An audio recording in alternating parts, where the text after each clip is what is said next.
Daqui a pouco, aqui em Conjuntura, nós vamos conversar com o deputado estadual Davi Maia, ele que é do Democratas. A partir de agora, a gente conversa com outro jovem deputado estadual, Bruno Toledo, filiado ao PROS. Obrigado aqui pela presença, deputado. Um fato político mais recente aqui em Maceió é essa aliança política entre o prefeito Rui Palmeira e o governador Renan Filho.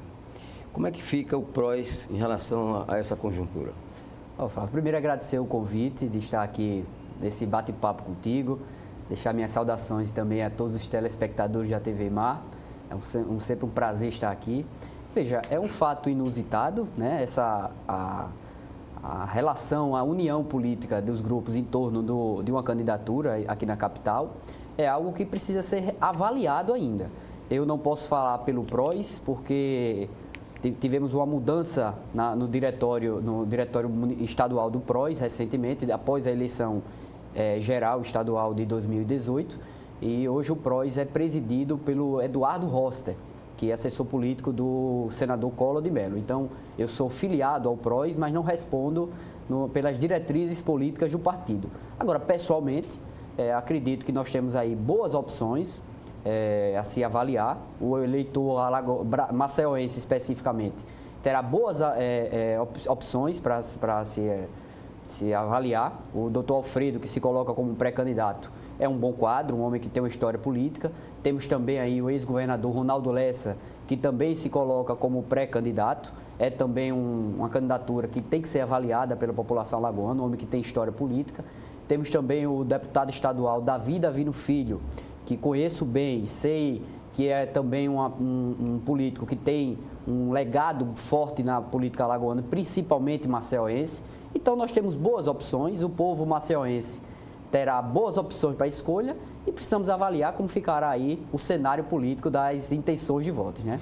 Ainda é muito cedo. O senhor não citou o pré-candidato JHC. Sim, pois é. Temos também o pré-candidato, o deputado federal pré-candidato João Henrique Caldas, que é também uma grande aposta, foi o deputado federal mais bem votado em Maceió e também tem um legado político. Então, obviamente, digamos assim, tudo se indica, esses quatro deverão liderar as pesquisas de intenção de voto. Devemos ter também um candidato mais ligado à esquerda, devemos ter um candidato mais ligado à direita. Então, o povo alagoano, o povo maceioense, certamente terá opções aí para escolher bem. E qual é a sua opção? A sua opção pessoal? Olha, Flávio, eu volto a dizer, ainda é muito cedo. Eu tenho bons nomes, tenho boa relação política com todos, com o prefeito Rui Palmeira. Gosto de uma amizade, eu tenho respeito, admiração pelo prefeito Rui Palmeira, acho que ele é um grande gestor, fez muito por Maceió. Prefeito Rui, eu costumo dizer que ele não é aquele ceifador de sonhos. O prefeito Rui não descumpre nada que fala. Então, as pessoas podem confiar. Talvez alguns até fiquem frustrados porque queriam o apoio do Rui, mas não podem dizer que foram traídos pelo Rui. E eu me coloco nessa seara. Eu acho que o Rui, tenho muita confiança no prefeito Rui Palmeira, tenho admiração, respeito por ele, como também tenho pelo deputado Davi Davino Filho.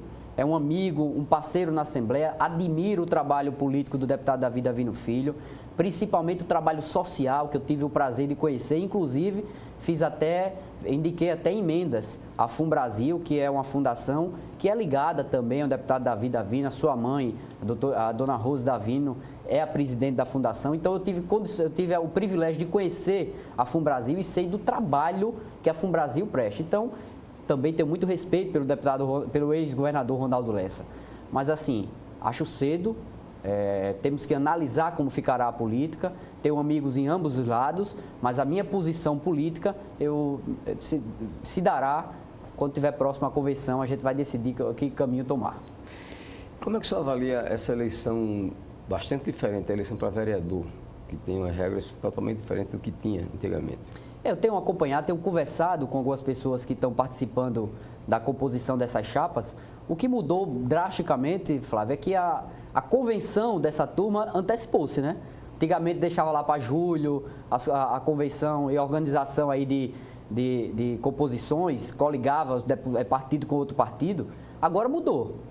Não tem mais como coligar partidos e a convenção basicamente se dará agora até o dia 4 de abril. Então a turma está acelerando essas discussões, não dá mais para estender essa articulação e isso digamos assim, como é um novo modelo, como todo novo modelo, a coisa demora a engrenar. Então, tenho visto muita dificuldade em composição de chapa, pouca gente ainda confiante em que chapa ficar, em que partido ficar, né? Isso ainda está recente, ainda está... as pessoas ainda estão muito confusas de quem de verdade formará uma chapa. Então, essa mudança de regra eleitoral é que faz a coisa não ficar tão definida. Acredito que deveremos ter aí 3 ou 4 frentes de vereadores, devemos ter apenas isso, formando as 25 vagas da Câmara de Vereadores. É o que eu acredito, é a minha aposta. Você tem ideia de quanto será necessário um partido obter em termos de votos para eleger o primeiro vereador? Acho que o coeficiente Maceió, se eu não me engano, são 19 mil votos, né, Flávio? Se eu não me engano, são isso. Agora são 25 vagas. Se não me falha a memória, devemos ficar em torno de 19 mil votos para formar o primeiro. Também temos uma mudança que, desde a eleição estadual, é que não mais necessário formar o coeficiente eleitoral para se entrar, para se formar uma candidatura vitoriosa. Nas sobras de votos, a maior sobra não necessariamente precisará atingir o coeficiente eleitoral. Isso também é uma mudança que pode fortalecer uma candidatura, digamos, segmentada, direcionada, setorial, digamos assim. Pessoas que se reúnam aí com a mesma finalidade, se reúnam num partido e possam eleger sem atingir esse coeficiente, obviamente entrando nessa sobra. Então isso também é uma mudança que eu acho que fortalece a democracia.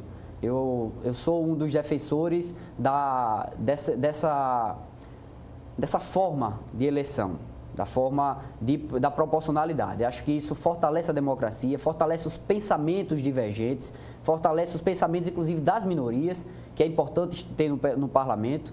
Então, esse modelo também de não mais ter a necessidade, a exigência de se formar o coeficiente, eu também acho que fortalece essa visão tão importante do parlamento, que são as visões de minorias, de segmentos, de categorias, que eu acredito que podem também ter suas representações nas câmaras de vereadores. E qual a sua expectativa em relação ao desempenho do PROS no interior? Tanto para prefeito quanto para vereador. Como eu lhe falei inicialmente, Flávio, eu não tenho participado tão próximo aí das articulações do nosso presidente Eduardo Roster.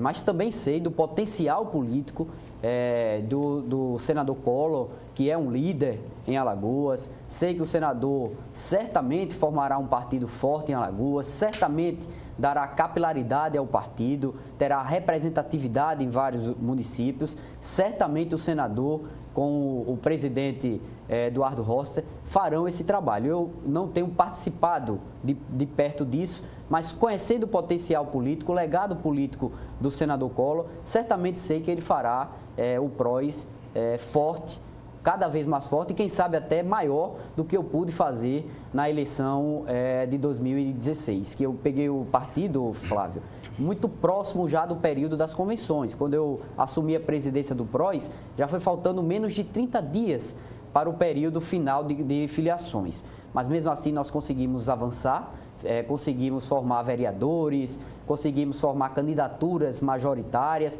Infelizmente não conseguimos, elegemos um prefeito em Santa Luzia do Norte, o PROS ainda conseguiu eleger, não conseguimos eleger mais do que isso, pela questão do tempo, que foi pouco para a gente, mas conseguimos avançar. O que eu espero é que agora, presidido pelo senador Collor e o presidente Eduardo Roster, o PROS consiga ainda mais e se tornar um partido ainda maior.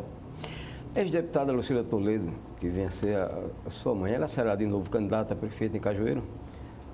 Olha, Flávio, ela tem participado dessa pré-campanha, ela tem conversado, dialogado com as lideranças de Cajueiro, ela tem demonstrado interesse em participar desse pleito e eu certamente, obviamente, não apenas como aliado político, mas como filho, irei dar o apoio necessário que for preciso para essa campanha, se assim for verdadeiramente o desejo da população, desse grupo político que dá sustentação à ex-prefeita Lucila Toledo. O que nós estamos percebendo verdadeiramente é que o município de Cajueiro vive um caos administrativo.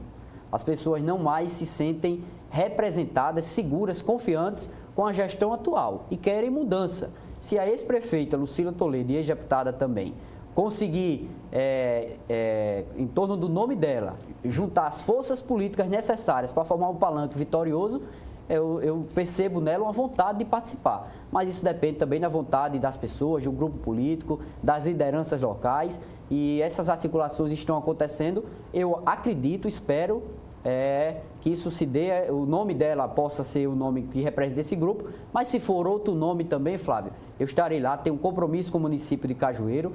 O que eu quero aqui dizer é que estarei do lado da oposição.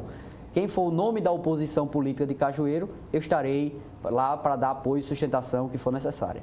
Bom, focando agora na sua atuação como deputado estadual, o senhor poderia nos falar a respeito da reforma que foi aprovada pela Assembleia por unanimidade da Previdência Estadual? Olha, uma reforma que, além de tudo, necessária, no ponto de vista econômico e no ponto de vista jurídico. Os estados têm por obrigação também, depois da reforma federal, em fazer as suas reformas, senão ficaríamos inadimplentes no ponto de vista previdenciário. Então, a Assembleia conseguiu ter essa sensibilidade, o governo do estado enviou a proposta, a Assembleia aprovou a matéria. Obviamente, sabemos que isso tem uma repercussão negativa, nem todo mundo fica feliz, principalmente o servidor público. E eu queria aqui dizer assim, com mais intimidade até, aquele servidor já inativo, que não tinha nenhum tipo de desconto previdenciário e logo mais passará a ter 14% de desconto. Isso nós sabemos que realmente é um choque financeiro, econômico para essas famílias, mas sabemos também da responsabilidade que nós temos com o futuro do nosso estado.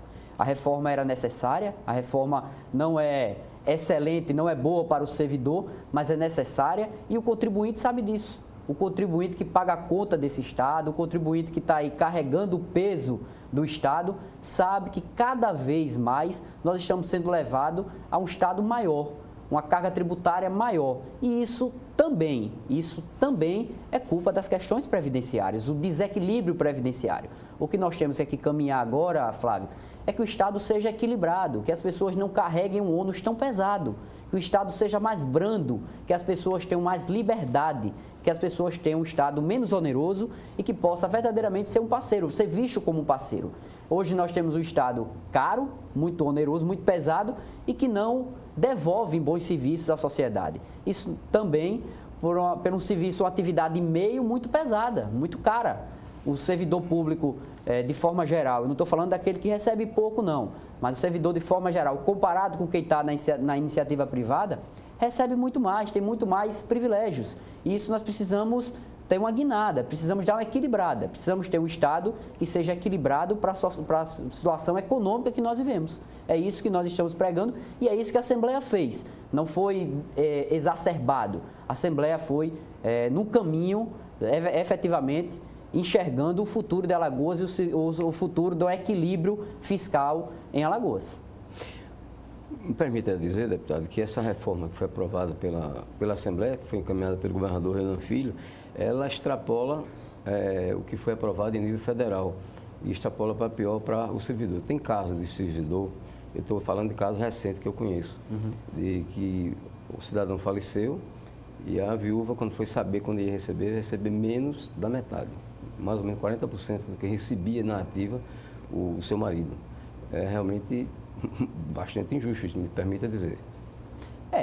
Alguns casos, Flávio, a gente não vai poder fugir da discussão da questão da injustiça ou se passa do ponto. De fato, isso precisa ser enfrentado, digamos assim, enfrentado.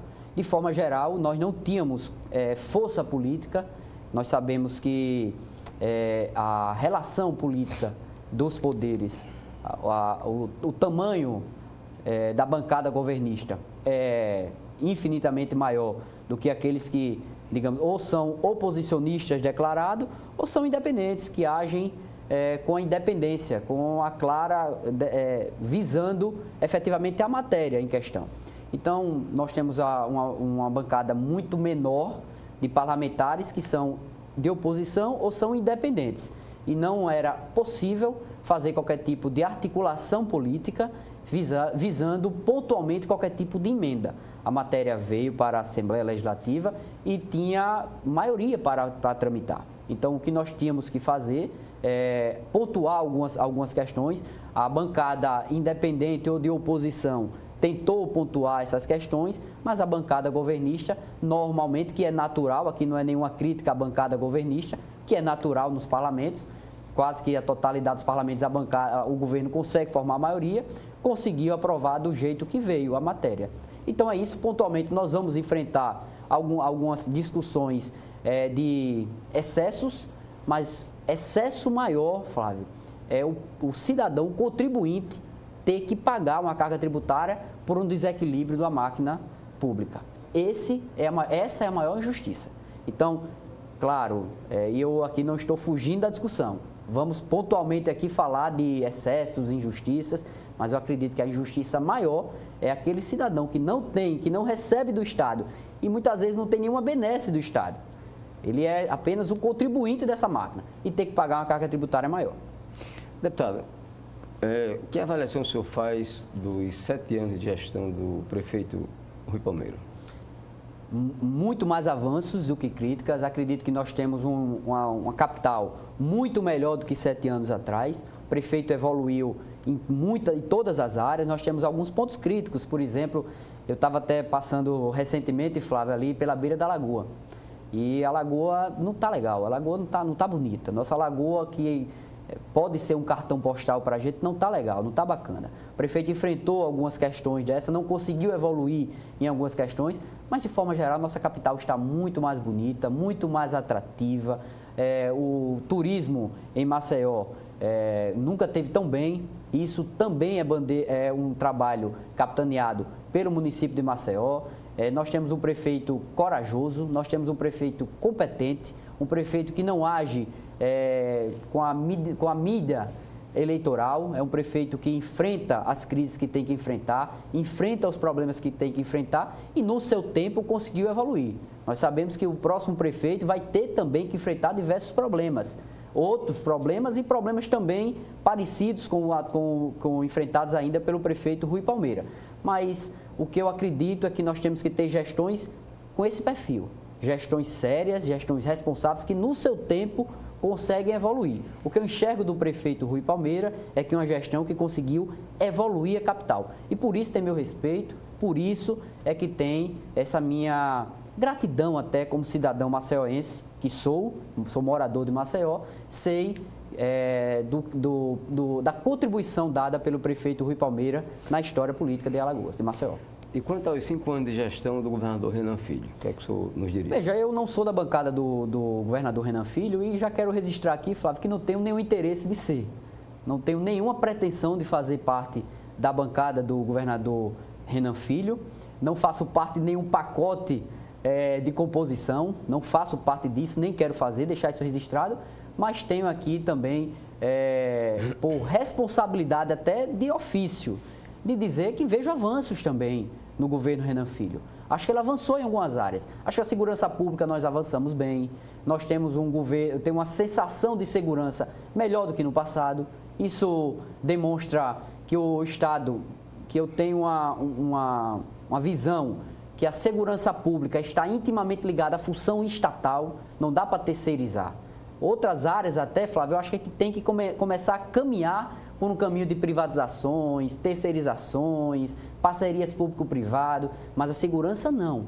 A segurança, se a gente terceirizar, vira milícia, aí não dá. A gente tem que trabalhar com o Estado forte e até combatendo milícias. A função estatal é puramente a segurança pública e também fazer a justiça de forma geral. E o governo do Estado tem feito isso, tem melhorado esses números de segurança. Tem melhorado a questão também das estradas, que isso é algo que também precisa ser reconhecido. Temos pontualmente algumas estradas ruins, mas de forma geral tem avançado na questão das estradas. Vejo a política de saneamento sendo implementada, que é um legado para o futuro, que isso também precisa ser destacado, mas também não vejo só coisas boas. Vejo pontos ruins, vejo pontos negativos. Acho um governo que dialoga muito pouco com o cidadão de forma franca. É um governo muito mais midiático do que propriamente dito de enfrentar os problemas e tentar as soluções.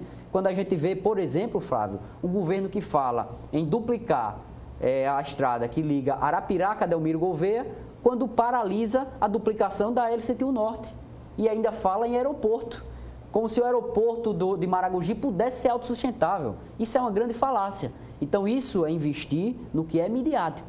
Parece até com a estrada lá de Arapiraca para Delmiro vai dar mais voto, ou é mais fácil de fazer, e aí deixa de enfrentar uma questão tão sensível para o cidadão alagoano, que seria a duplicação tão importante para o cidadão, que seria a duplicação da L101 Norte, ligando Maceió a Maragogi. Então, acho que o governo foge dos problemas e trava uma pauta midiática. E eu tenho tentado alertar, tenho feito a minha parte, no tocante ao FECOEP, é um desastre que o governo do estado faz. A utilização do FECOEP é algo que os futuros governos terão que enfrentar, e esse próprio governo, certamente, que fique registrado aqui contigo, Flávio, certamente terá que enfrentar no ponto de vista jurídico, porque é um desvio de finalidade tremendo, Flávio. O governo do estado reformou, quando eu digo a reforma, é a reforma física mesmo, é trocar o tijolinho lá do Hemoal com recurso do FECOEP. Eu acho que o Hemoal tem que estar reformado mesmo, mas não com o fundo de erradicação da pobreza. Esse fundo que é majorado do cidadão, Flávio, tem por finalidade específica erradicar a pobreza extrema. Como é que erradica a pobreza? Não é com uma solapada, não é com não é uma solução mágica, mas é com alternativas de gerenciamento de emprego e renda, através de associativismo, cooperativismo, incentivando, fomentando a agricultura familiar, incentivando a produção. Não, o governo troca o tijolinho do Hemoal, acreditando que isso, com o recurso do FECOEP. Então, isso é um absurdo, eu tenho alertado, mas assim, tenho também responsabilidade como representante também da sociedade na Assembleia e vejo avanços. Acho que o governador Renan Filho, de forma geral, é um governador que é bem avaliado, sim. Nosso obrigado ao deputado estadual Bruno Toledo, do PROS, pela sua presença aqui nesta edição de Conjuntura. Vamos agora ao intervalo, a gente volta já já conversando com outro deputado, Davi Maia, do Democratas.